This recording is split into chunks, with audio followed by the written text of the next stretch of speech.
कोई भी व्यक्ति कोई भी द्रव्य जब नियत को स्वीकार कर लेता है तो उसे कोई पुरुषार्थ नहीं करना पड़ता, क्योंकि उसने मन बना लिया है कि मुझे कुछ नहीं करना, जो मेरी जिंदगी में नियत है वह मुझे स्वीकार है। कुछ भी नहीं करना, नियत को स्वीकार करना। नियत हमें दुख देवे, नियत हमें सुख देवे, नियत को स्वीकार करो। जो जिस समय जैसा हो रहा है, जिस समय जैसा होगा, हम उसको एक्सेप्ट करेंगे, स्वीकार करेंगे। हम किंचित बात भी मन में विकल्प नहीं लाएंगे।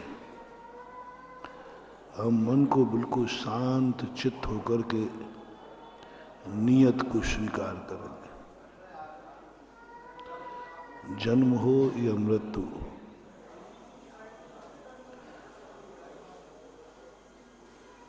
अनुकूलता हो या प्रतिकूलता, कोई आरती उतारे, कोई तलवार मारे, अर्घावतारन अशी प्रहारन, स्वीकार करना है बस। ऐसी यदि तुम्हारी दशा हो जाए तो तुम्हें कुछ भी नहीं करना है। लेकिन ऐसी नियत की सत्ता तुम होश पूर्वक तो नहीं कर पाओगे,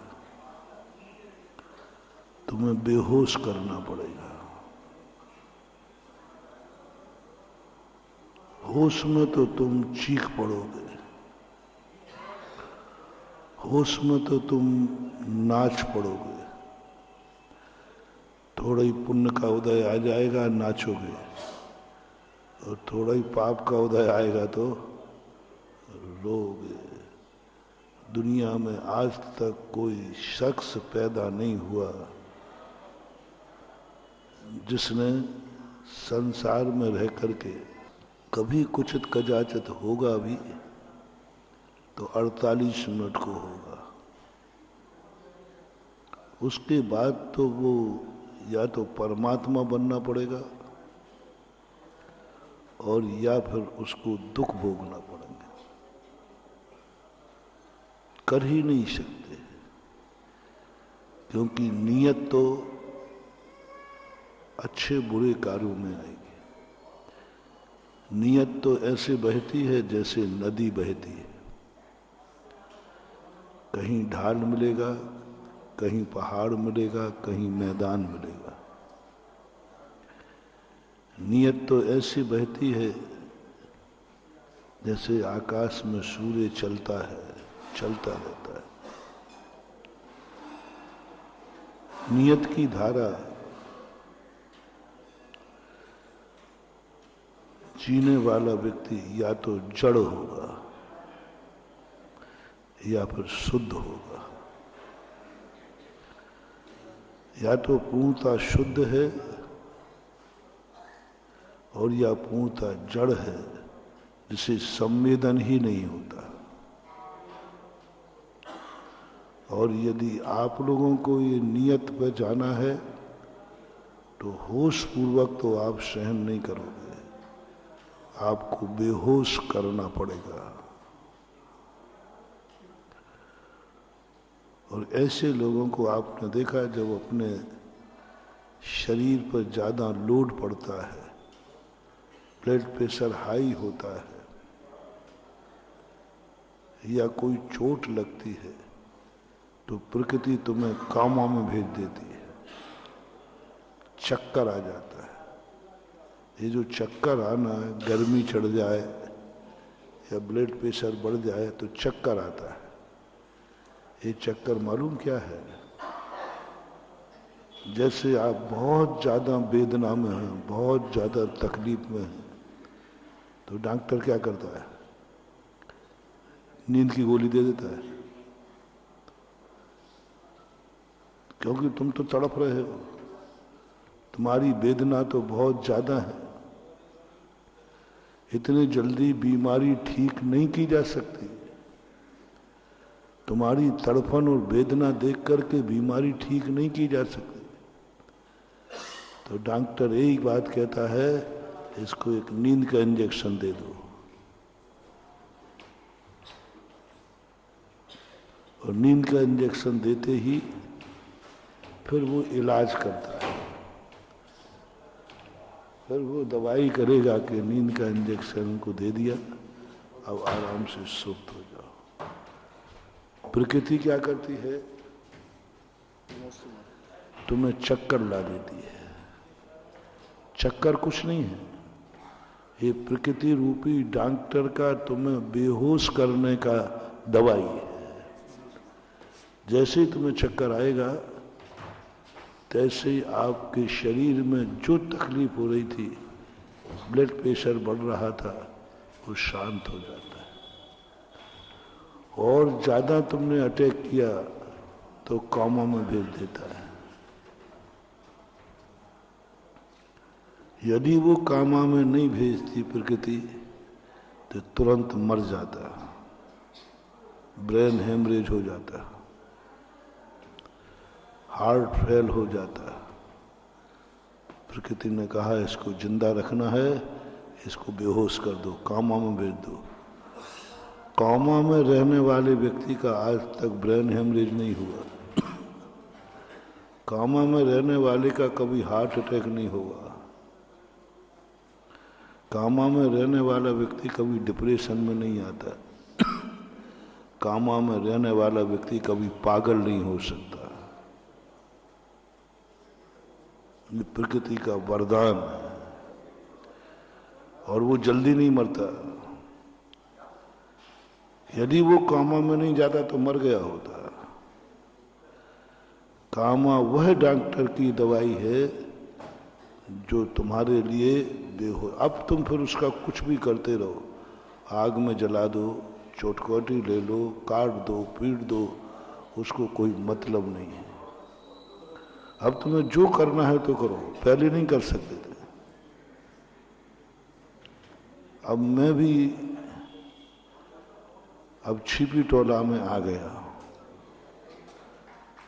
अब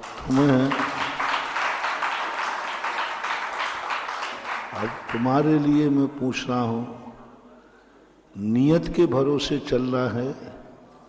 जो कुछ भी जिस समय जैसा जहां होना है वह मुझे स्वीकार है, मैं कुछ भी नहीं करूंगा।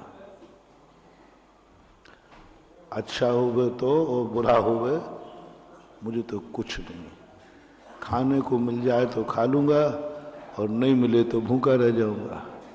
कामा वाला यही है ना, कोई खिला देवे तो, और नहीं खिलाए तो वो तो खाने की स्थिति में है ही नहीं। कोई दे देगा तो खा लेगा, नहीं खाएगा तो भूखा रहेगा। पी नहीं सकता, खा नहीं सकता, देख नहीं, कुछ नहीं कर सकता। हिम्मत हो तो ये बात कहो कि हमें कुछ नहीं चाहिए महाराज जी, हमारी तो जिंदगी जैसे चल रही है वैसे चलने दो। हम तो सुख और दुख भोगने को तैयार हैं, हमें कोई फर्क नहीं पड़ता। इतनी हिम्मत तुम कह तो दोगे, लेकिन तुम सहन नहीं कर पाओगे। पर कर्म ऐसा रुलाता है, ऐसा गड़बड़ कर देता है, सहन नहीं कर पाओगे। अंत में तुम्हें बेहोश करना पड़ेगा। तो आप लोग यदि ये चाहते हैं कि हमें तो जैसी जिंदगी मिली है, जैसा मैं हूं इसी में मैं खुश हूं, तो फिर मैं बेहोशी की दवाई तैयार करूं? क्योंकि मुझे मालूम है कि तुम्हारी जिंदगी में ऐसे ऐसे कष्ट आ सकते हैं, तुम सहन नहीं कर पाओगे। रामचंद्र जी जैसी महाशक्ति ने वचन लिया था, मैं कभी भी रोऊंगा नहीं, कितना भी तुम मेरे साथ कर लो, मेरे चेहरे पर चाहे राजगद्दी पे बैठाल दो तो हंसूंगा नहीं, और राजगद्दी छीन लो तो मैं रोऊंगा नहीं। रामचंद्र जी ये संकल्प था उनका। एकदम आपने देखा होगा राजगद्दी की तैयारी चल रही है और सडनली एक साथ आया, रात भरी निकलने का मौका नहीं दिया, ये राजगद्दी छोड़कर वनवास चले जाओ। ये धीरे धीरे वाक्य आए थे कि एक साथ? ये झटका एक साथ लगा था कि धीरे धीरे कई वर्षों में? बोलो, एक साथ। और यदि ये झटका तुम्हें लग जाए तो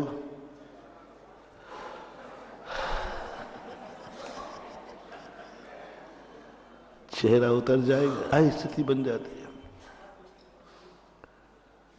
राजगद्दी जाते समय अब देखो क्या हालत हो रही है एमपी की और राजस्थान की। जिसके बल पर जीता, जो जीत के आया, चुनाव के पहले पद ले लेते तो इतना दुख,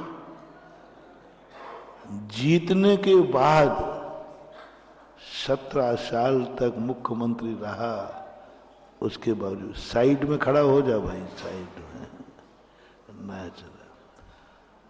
उस समय चेहरा देखने लायक होता है, अंदर की नीयत चेहरे पर कितनी प्रयास करो झलक जाती। ऐसी स्थिति में रामचंद्र जी जैसी महाशक्ति कह दिया नहीं मैं नहीं रहूंगा, तो रोए भी नहीं।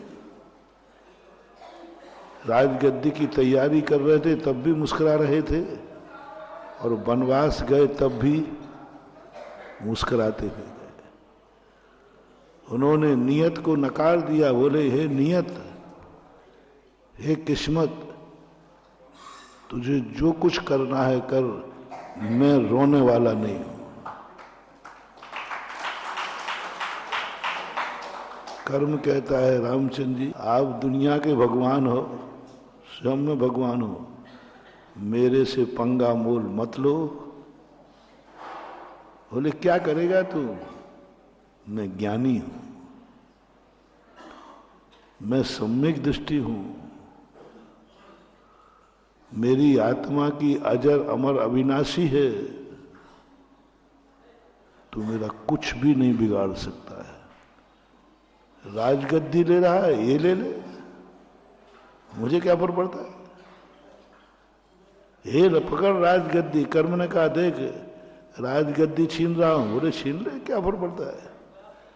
राजगद्दी मेरी जिंदगी नहीं है। कितने लोग हैं जो बिना राजगद्दी के जी रहे, राजा तो एक ही बनता है ना। रामचंद्र जी नहीं घबराए, सारी अयोध्या रो पड़ी, लेकिन रामचंद्र जी की मुस्कान एक समय किंचित मात्र भी नहीं आया। बोले क्या फर्क पड़ता है? सम्यक दृष्टि का ही लक्षण होता है।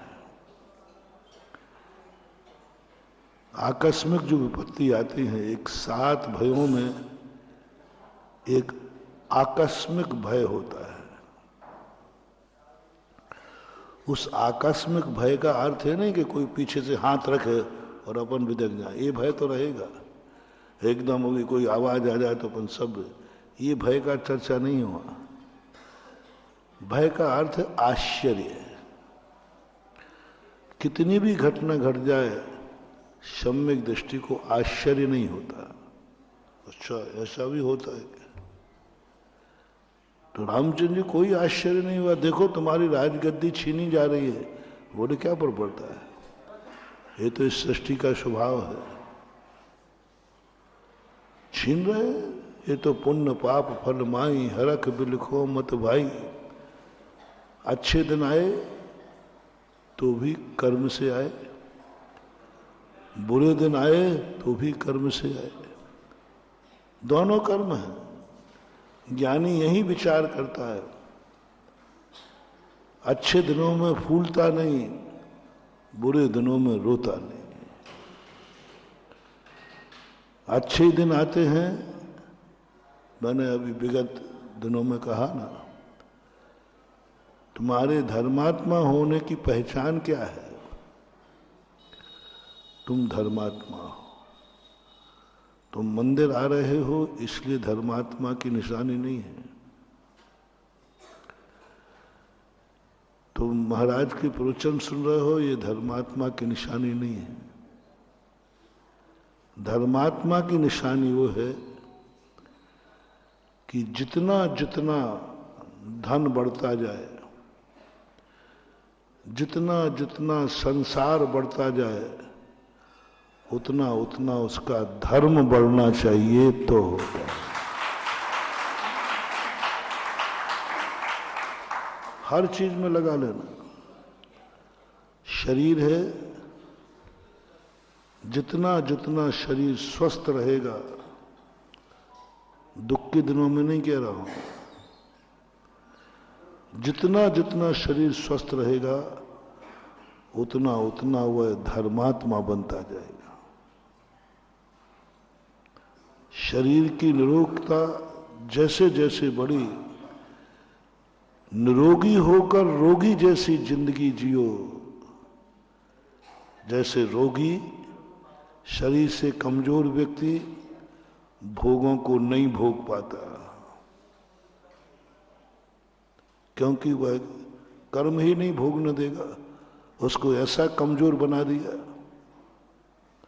महावीर स्वामी कहते हैं, बस तू इसके समान हो जा, तू है नहीं हो जा। ये कर्म की मार से भोगों को नहीं भोग पा रहा है, तो धर्म नाम के भोगों को छोड़ दे, बस हो गया। दोनों भोगों से विरक्त हो गए, एक को कर्म ने नहीं करने दिया और एक धर्म मान करके छोड़ दिया। आपने देखा, ऐसे ऐसे लोग हमने देखे, बड़े लोग जो 6 रसों में से एक भी रस नहीं खा पाते। नमक ले नहीं सकते, ब्लड प्रेशर, मीठा खा ही नहीं सकते, कोई मीठा नहीं, जूस भी नहीं, पीना है तो करेला का, क्योंकि डायबिटीज है। तली चीज खा नहीं सकते क्योंकि कोलेस्ट्रॉल है। 6 रसों के त्यागी होते हैं और जीते हैं। महावीर स्वामी कहते हैं, पूछा कि भगवान हमें धर्म कैसा करना चाहिए, हमारी साधना कैसे होना चाहिए? बोले इस संसार में तुम्हें बताओ, भोजन करते समय सबसे पुअर भोजन किसका है? जिसके भोजन में 6 रस ना हो, एक भी रस नहीं हो, उस गरीब को पकड़ के लाओ और दुखी को पकड़ के लाओ। जिसके भोजन में बिल्कुल सूखा रूखा है, उसको खोजो। भगवान उसके लिए क्यों? बोले खोजो पहले। तो खोज आए साहब, पता भाई तेरा, वह साहब मेरे पास तो कोई भोजन है नहीं, सूखी रोटी मिल जाती है वो भी हाथ पर रख के खा लेता हूं, थाली भी नहीं है, थाली भी नहीं है, सब्जी का तो घी दूध का तो सवाल ही नहीं। महावीर स्वामी के इसका पूरी चर्या देखो, दिन भर की, रहने को मकान, ओढ़ने बिछाने को गद्दा पल्ली नहीं है, कुछ भी नहीं इसके पास। महावीर के सामने रखा, साहब ये दशा है इसकी, ठीक है। महावीर ने पढ़ा और जो धर्मात्मा बनने गया था उसको पकड़ा दिया, ऐसी चर्या तुम्हारी हो जाए।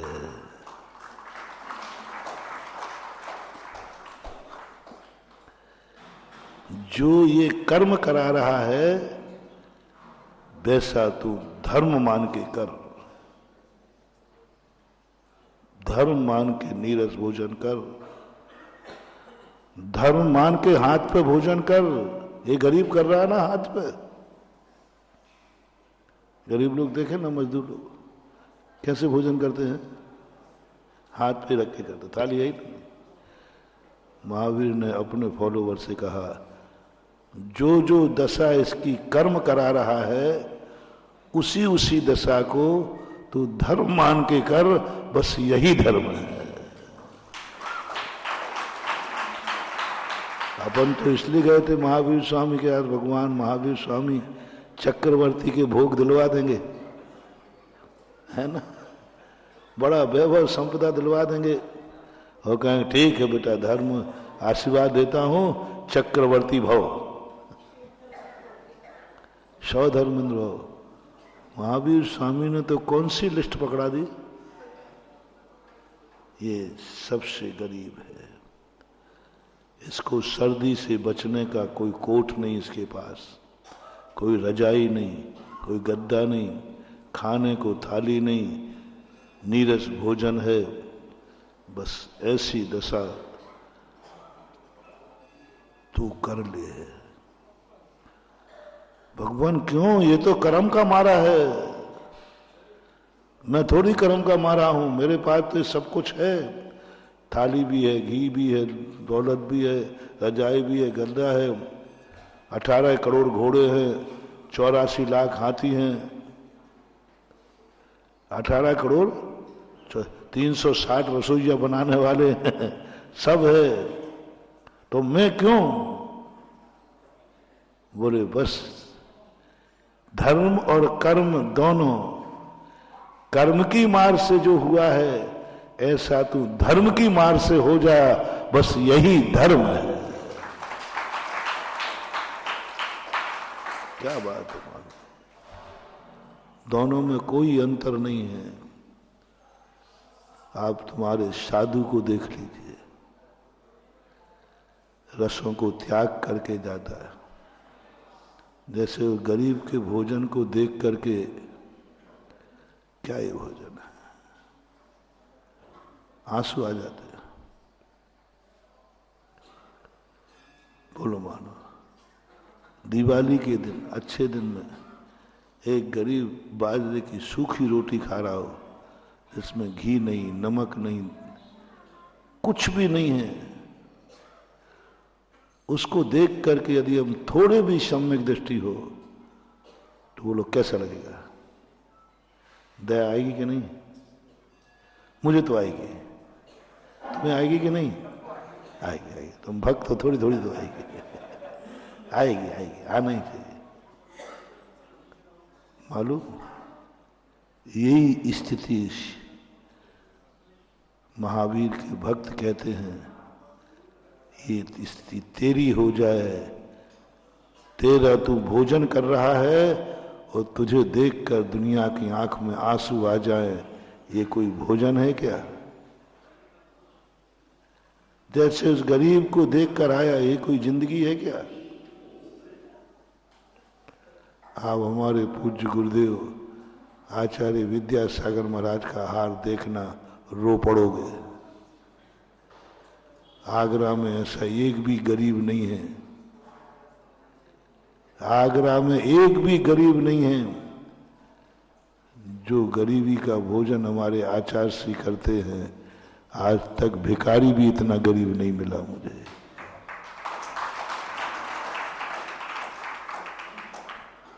बोलो आज संसार में सबसे बड़ा धर्मात्मा कौन है पृथ्वी पर? बोलो। हमारे गुरु है इसलिए नहीं, अपने अंदर से बोलो। आचार्य गुरुदेव पूज्य विद्यासागर महाराज सबसे बड़े आचार्य, विश्व वंदनीय है, श्रेष्ठ है, ज्येष्ठ है, सारे भारत के जैनियों का सम्राट। और भोजन में क्या है? कितना ही गरीब हो नमक तो लेते ही होगा, है ना? उस भोजन में तो नमक भी नहीं है, मीठा भी नहीं है, घी भी नहीं, तेल भी नहीं, दूध भी नहीं, हरी भी नहीं, और काय पे ले रहे हैं? थाली भी नहीं।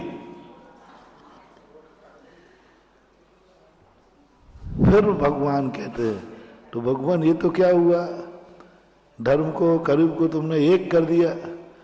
बोले अभी नहीं, अभी ये क्रिया को देख के एक मत कहो, इसका भोजन भी ऐसे, इसका भोजन भी ऐसे, ये हाथ पे खा रहा है ये, तो ये जगत पूज्य क्यों और ये जगत निंदनीय क्यों, ये विश्ववंदनीय क्यों, जब दोनों का भोजन एक समान है दोनों का, तो ये जगत निंदनीय है और ये जगत वंदनीय क्यों? बोले अब इन दोनों के चेहरे की फोटो उतार, और चेहरा देखा तो वो जो गरीब था ना, और मुनिराज की अंजलि देखी तो ऐसे भोजन कर रहे हैं जैसे उसमें 56 भोग का भोजन हो, हंस के आते।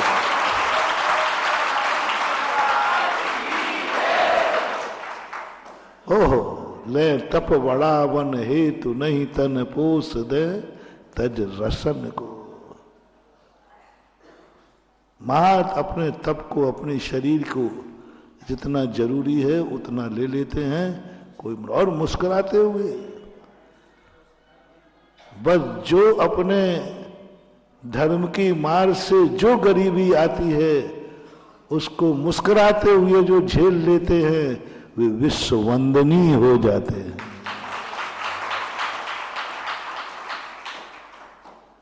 अब इतने बड़े धर्मात्मा तो तुम बन नहीं पाए, बन भी नहीं सकोगे। साधु को आप देखना, गरीब के पास भी ठंड से बचने को रजाई नहीं है। कमरा देख लीजिए, यहां भी नहीं। उसके बाद तो थोड़ी फटी मटी होगी भी है ना। क्या महावीर स्वामी ने क्या जीवन बनाया, कुछ नहीं। मैं तुमसे ज्यादा कुछ नहीं कराऊंगा, जो जो तुमसे कर्म करा सकता है वही वही मैं धर्म मान के करना है बस। एक दिन सारी दौलत कर्म तुम्हारी छीन लेगा, छीन सकता है कि नहीं? छीन सकता है, सब रखा रह जाएगा। डाका आ जाए तो डाकू ले जाएगा। विक्रमादित्य राजा थे, संस्कृत जानते थे, वो अपना एक श्लोक में सारा वैभव लिख रहे थे। मेरे इतना राज्य है, मेरे इतने परिवार है, इतना धन है, इतने राज्य, सब लिखते लिखते 4 चरण होते हैं एक श्लोक में, और 4 चरण के अंदर 3 चरण में सब आ गया। अब 4था चरण पूरा नहीं हो रहा था, तो उन्होंने क्या कहा, 4था चरण पूरा नहीं हो रहा, तो उन्होंने क्या लिखूं, क्या लिखूंगा। अब चोर कह रहा है ये सोवे तो हमारा काम बने, और ये सोएंगे कब? जब श्लोक पूरा हो जाए। जो श्लोक लिखते ना वो पूरा गुनगुना दे, अब कुछ आ ही नहीं रहा है। तो चोर ने कहा ये तो 12 बज गया, अभी तक इसका श्लोक पूरा हुआ नहीं, और ये कविता पूरी होगी नहीं, और ये सोएगा नहीं, नहीं सोएगा तो हमारा मामला। तो उस समय चोर भी संस्कृत जानते थे, और बार बार कहे फलाना व्यवहार, फलाना व्यवहार, फलाना, ये इसमें क्या लिखूं, क्या लिखूं। तो चोर को रहा नहीं गया, उसने चिल्ला दिया नीचे छुपे हुए, इसमें लिख दो आंख बंद करने के बाद सब तुम्हारा नहीं। कौन है तू? अरे चोर ने कहा मैं तो बोल गया, चोर को तो चुप रहना चाहिए। कौन है तू? बाहर निकल। अब तो पकड़ा गया। बोले तूने ऐसा कैसे कहा? ये सारा वैभव आंख बंद होने के बाद तुम्हारा नहीं, कौन छीन सकता है मेरा सारा वैभव? बोले राजा साहब यही सत्य है। बोले तुम्हारी आंख बंद हुई तो मैं ले जाऊंगा, और स्थाई बंद हुई तो यहीं रह जाएगा। यदि तुम्हारी स्थाई आंख बंद हो गई तो सब यानी मर जाएगा, तो सब यहीं रह जाएगा। और रात भर के लिए बंद की तो मैं तो बैठा ही हूं ले जाने के लिए। आखिर जाना तो है ही, या तुम जाओगे या ये धन जाएगा।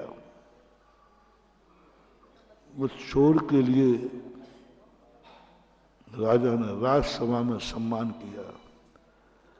आज मेरे अहंकार को चूर कर दिया। आंख बंद करने के बाद सब तेरा नहीं, और कोई तेरा नहीं तो किसी का नहीं। आप लोगों के क्या हालचाल? सब लेके जाओगे? नहीं लेके जाओ तो कोई बात नहीं। जो जो लेके जावे वो हाथ उठावे। उसमें बढ़ोतरी में और करा दूंगा। कोई नहीं जाएगा। महावीर स्वामी कहते हैं बस यमराज की मार से सब व्यक्ति यहीं छोड़ जाते हैं, तो यमराज के पहले धर्म मान के सब यहीं छोड़ के निकल जा बनवान को। हो गया शादी। और धर्म कोई बड़ी चीज नहीं है। कर्म सब छुड़ाएगा, तू पहले छोड़ दे। कर्म तेरा सब परिवार छुड़ा देगा, तू जीती जी छोड़ दे। महावीर की जो दीक्षा है ना वो स्वाभिमानी है। स्वाभिमान, महावीर मान के विरोधी है, स्वाभिमान के बड़े समर्थक हैं। बोले क्या कर रहा है तू? जिस घर में तेरा जन्म हुआ, जो घर तूने बनाया, एक दिन इसे ही तेरे घर से तुझे निकाला जाएगा। 4 लोग अर्थी पे बांध के निकालेंगे। कितना जिएगा तू? पहले बेटा बनता है, फिर पिता बनता है, फिर दादा बनता है, फिर दादा से परदादा, परदादा से सड़दादा, और अंत में करदादा। करदादा। 4 लोग तुझे बेश्रम बन के निकालेंगे। तेरा खुद का मकान, तेरे परिवार के लोग तुझे खुद निकालेंगे। तू इतना बेशरम है क्या? तेरे मकान से तुझे निकाला जाएगा और वो ही तेरे बेटे निकालेंगे। जिस शरीर से तूने बेटों को जन्म दिया है, वही बेटा तेरे शरीर को आग लगाएंगे। ऐसा अपराध मत कर। तो क्या करूं? क्या करूं?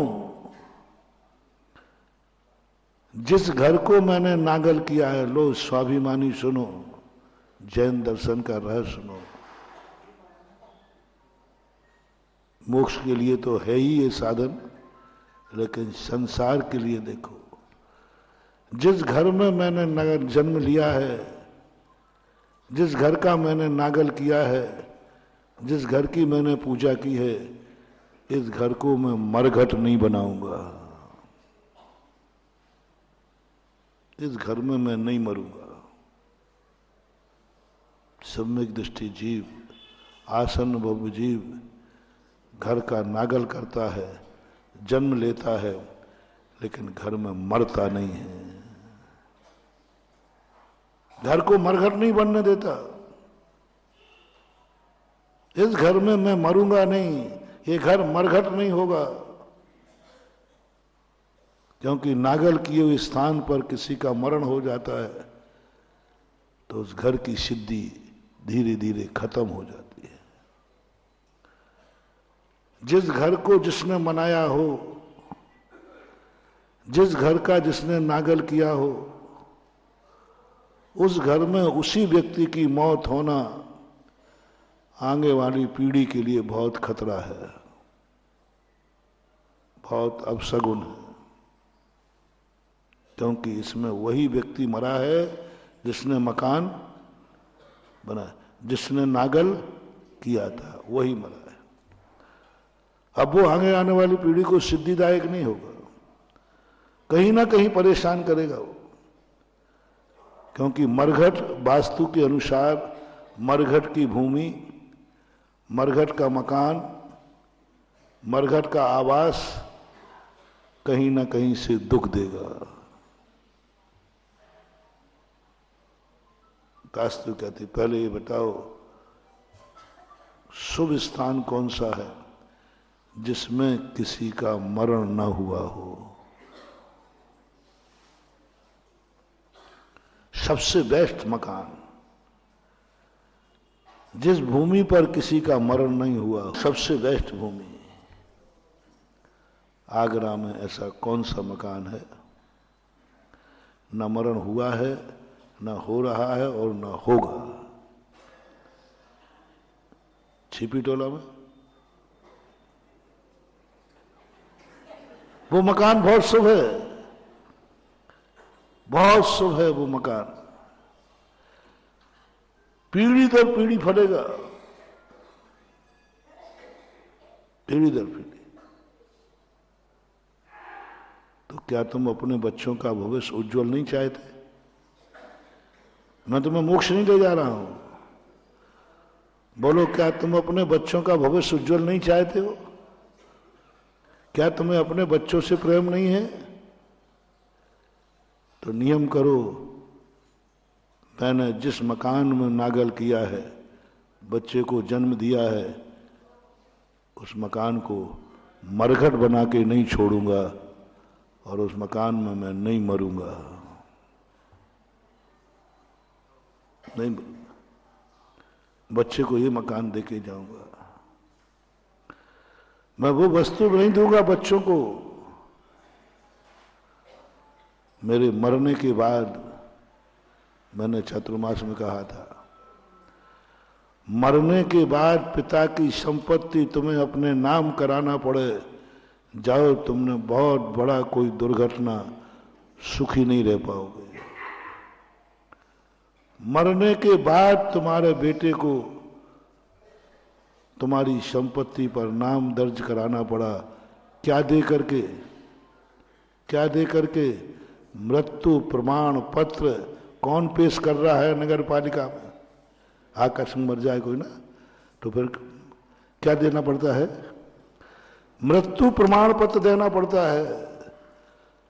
बेटा नगर पालिका में बाप का मृत्यु प्रमाण पत्र पेश कर रहा है कि मेरा बाप मर गया, इससे बड़ा दुर्भाग्य और क्या होगा, मेरा बाप मर गया।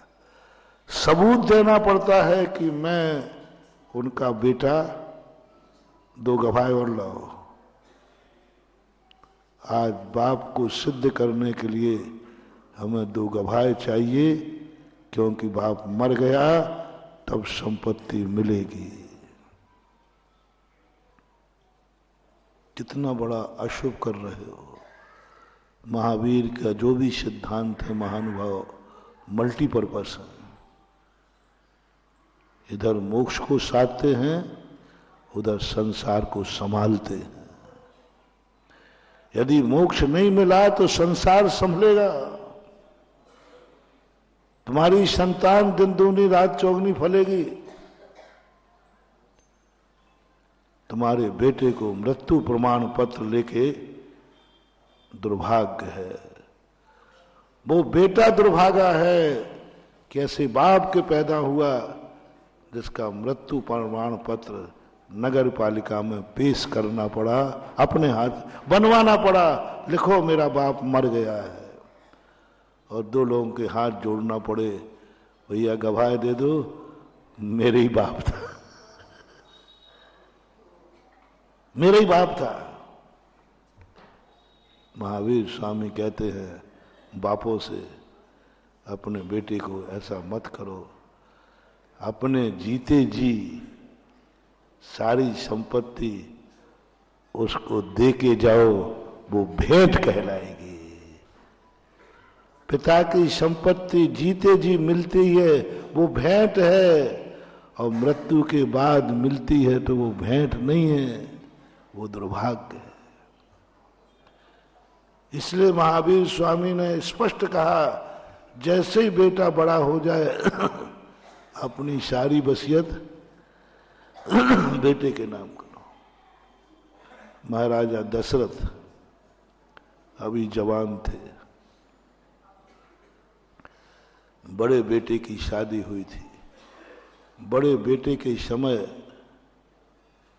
कितनी उम्र होती है बाप की, पिता की? बड़ा बेटा शादी का हो जाए तो पिता की क्या उम्र मान लें? 45-50। यही दशरथ जी की उम्र थी, और रामचंद्र जी को राजगद्दी देने का। पिताजी आप अभी, आपकी उम्र क्या है? आपकी उम्र क्या है? आप राजगद्दी सौंप रहे हो? अभी युद्ध लड़के आए हैं, अभी आए हैं, और आप कैसे सौंप रहे हो? बोले बेटा मैं तो मात अपने पूर्वजों की वसीयत जब तक रखे था जब तक तू पैर पे खड़ा नहीं हुआ। और ये रघुवंश है, यहां नकली राजा नहीं बना जाता। तू राजा बन करके जनक की बेटी को लाया है। मेरा बेटा राजा जनक को धोखा नहीं देगा कि 3 दिन का राजा बाद में छोड़ा।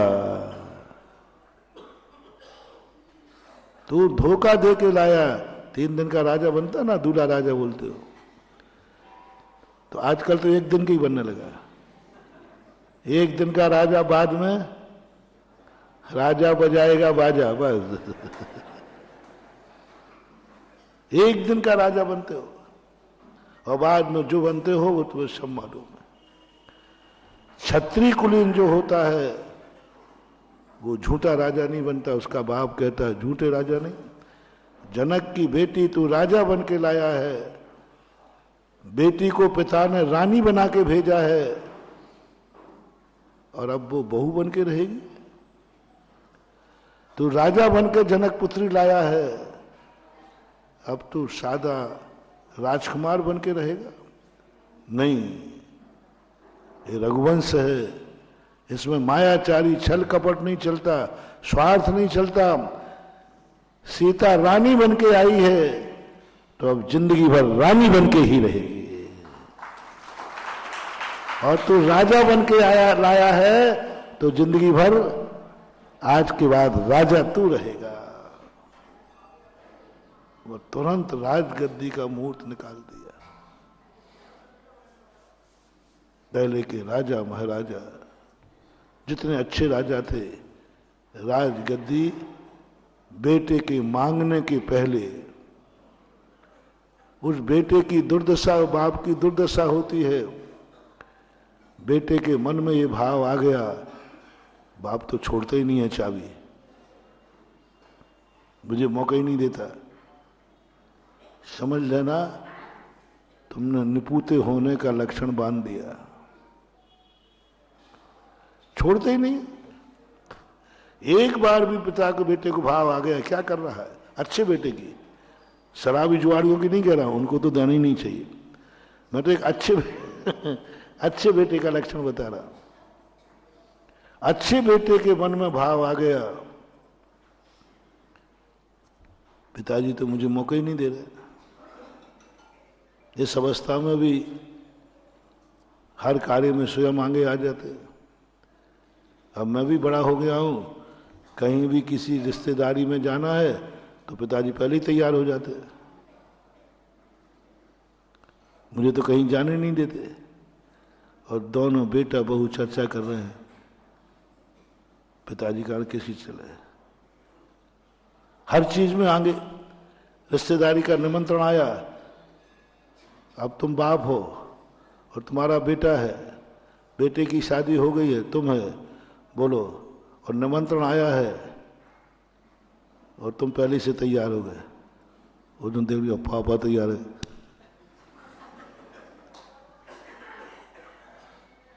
बहुत बड़ी दुर्भाग्य। बेटे ने ये मन बना लिया, देखो पापा तैयार है, मैं कैसे जाऊं, जाई ने दो जने थोड़ी जाना है। आपको बहुत बड़ा अभिशाप लग गया बेटे का, बहुत बड़ा अभिशाप लग गया बेटे का। जब कहीं व्यवहार में भी जाने की बात आए और बेटा बराबरी का हो गया तो बेटा न कह पाए, उसके पहले पिता कहे बेटा अब तू जाना शुरू कर। नहीं पापा अभी तो आप, नहीं बेटा अब तू जाना शुरू कर, जाओ, तुम्हें ऐसे बेटे मिलेंगे एक दिन तुम्हारी गोदी में तीर्थंकर खेलेंगे। बेटे को तुम सम्मान नहीं दिलाना चाहते और बेटा चला भी तो जाए तो तुम्हें बुरा लगा, अभी मैं मर गया था क्या, मर गया था क्या। देखो आजकल के छोरे हैं, हम घर में बैठे हो, वो देखो सूट पहनकर शादी में चला गया, मैं तो मर गया हूं ये मान लिया, बहुत झगड़ा करोगे तुम। मैं जो कुछ बोलता हूं प्रैक्टिकल बोलता हूं, कहो तो यहीं आजमा लूं, बोलो, बोलूंगा तो सही, अब आ गया है तो। सभी पिताओं से पूछता हूं, बेटा आपका बड़ा हो गया, आपका कमाने भी लगा है और आप भी कमाते हैं, और बेटा तुम्हारे बिना पूछे, किसी को नहीं बताया, एकाएक उसके मन में अच्छी बड़ी बोली लेने का भाव आ गया और ले ली, ले लिए, बोल दिया गया, क्योंकि वो प्रवचन ही ऐसा हुआ था। मेरे प्रवचन ऐसे ही होते हैं। उसको भाव आ गया, उसके इतने भाव भीग गए, इतने भाव भूग गए कि वो पिता को भूल गया, माँ को भूल गया, पत्नी को भूल गया, परिवार को भूल गया, बेटों को भूल गया। बस एकाएक इतना जम के प्रवचन हुआ कि बोली बोल रहे थे, उसने कहा ठीक है लगाओ 1 करोड़। 1 करोड़ की बोली लगा दी और उसी के नाम टूट गई। अब तुम यहां थे ही नहीं, और मान लो थे भी तो पीछे बैठे थे, और फिर जब वो खड़ा हुआ कि इसके नाम बोली टूटी है और तुम पीछे बैठे थे और तुम खड़े, वो खड़ा हुआ, अब बताओ रे छिपी टोला वालों कैसा लगेगा, बता, झूठ बोले कौआ काटे। कैसा लगेगा। बस हो जाए आज टेस्ट, परीक्षा, कैसा लगेगा। माताओं आप भी सोच लो, पत्नियों आप भी सोच लो, दादाजी आप भी सोच लो, कैसा लगेगा बस। और तुम्हारी कोई भाव भी नहीं था बोली लेने का, लेता तो तुम बोलते। यदि तुम्हारा भाव होता तो बताओ कैसे होता है। बेटा आगे बोली लगा रहा होता और बाप, और पता चला कि दोनों बोलियां किसकी बढ़ रही हैं। धन है। जब ऐसा कभी हो जाता है ना तो मैं उसको तहे दिल से आशीर्वाद देता हूं, भगवान धन्य है ऐसा परिवार जो एक परिवार से दोनों वृत्ति ले रहे, ये बोली छोड़ूंगा नहीं, ये बोली छोड़ूंगा नहीं, और पता चला दोनों बाप बेटे निकले। जाओ रे, हो गई सिद्धियां, हो गई सिद्धियां। तुम महाराजों के पीछे घूमते हो, महाराज आशीर्वाद दो, धन दौलत मिल जाए, दुकान चल जाए। अरे इनमें कुछ नहीं रखा रे, कभी ऐसा हो कि बाप पीछे बोले बेटा आगे बोले, पता चला कि दोनों बोली बाप बेटा बढ़ा रहे थे। बाप से पूछा तो क्या बोले, मेरा मन था ये बोली तो मैं लूंगा। और बेटा ने पूछा बोले तुम क्यों बढ़ा रहे, बोले मेरा मन था ये बोली तो मैं लूंगा। और जब उसके नाम टूटी तो बाप को पता नहीं कौन दुश्मन बैठा है मेरा आगे। बाप को क्या भाव आया, देखो कौन दुश्मन बैठा है, 1,11,11 कर दिया। अब मेरी औकात तो 1 करोड़ तक की थी, कितनी हिम्मत थी। अब उसने सामने बढ़ा, अब पीछे वाले बाप को इतना बुरा लगा है भगवान मैंने कौन से पाप किए, कौन से पाप किए, और मेरे से बड़ा धन्ना सेठ कौन आ गया, लगता है आगे बैठा वाला मेरा दुश्मन है, दुश्मन। आज मेरी बुरी तमन्ना थी कि बोली मिल जाए, लो आगे रेत टूट गई, आगे वाले के नाम से ये जरूर मेरा कोई दुश्मन होगा, पूर्व भाव का बैरी, तभी तो इसने मुझे बोली लेने नहीं दी। ये चल रहा है तुम्हारे पास उहापोह। इधर जब नाम बोला तो बेटा खड़ा हुआ, बाप का नाम बोला, अरे क्या बात है, ये तो मेरा ही छोरा है। अभी क्या कह रहे थे तुम, कौन दुश्मन है जो मेरी बोली पर बोली। जिस व्यक्ति के अंदर से तहे दिल की भावना होती ना, कोई बोली बुलाता है तो उसे बहुत बुरा लगता है, क्योंकि उसकी भावना थी कि मैं ये कार्य, अब बताओ कैसा लगेगा। यदि वो बेटा नहीं होता तो बोली 25 लाख पे टूट जाती है। अब पूरा डिस्ट्रक्शन तो कर दूं मैं पूरा। यदि पूरी सभा में कोई बढ़ाने वाला नहीं था, 25 लाख से आगे कोई बढ़ा ही नहीं। यदि वो छोड़ा नहीं होता और थोड़ा पापा को फोन लगा लेता, थोड़ा पापा से पूछ लेता, थोड़ी सा पूछ लेता, और ये सोच रहा था कहीं पापा आगे पीछे नहीं बैठे हो, तो बोलो वो बोली कितने में मिलती, 25 लाख में। किसके कारण से 75 लगे, जल्दी बोलते जाओ, छोकरे के कारण। और मन को कोसना और पड़ा, अब बोलो तुम्हें कैसा लगेगा। हमने पूरे सब तरफ के पॉइंट ले लिए हैं। अब तुम्हारे बेटे का नाम बोला, 1 करोड़ के नाम की बोली डूबे, और तुम पीछे बैठे रहे। अच्छा ये बढ़ा रहा था मेरा ही छोकरा, इसने लगा दिए 75। गुस्सा आ रहा था कि थोड़े बहुत ऐसा नहीं कि सलाह करके करे। कितना झगड़ा करोगे ये बता दो, झूठ मत बोलना। कितना झगड़ा करोगे, यहां नहीं करोगे तो घर जाके कितना करोगे।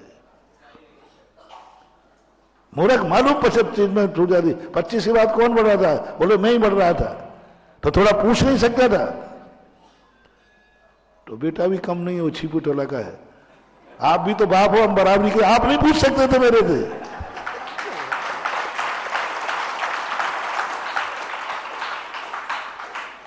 आपको भी तो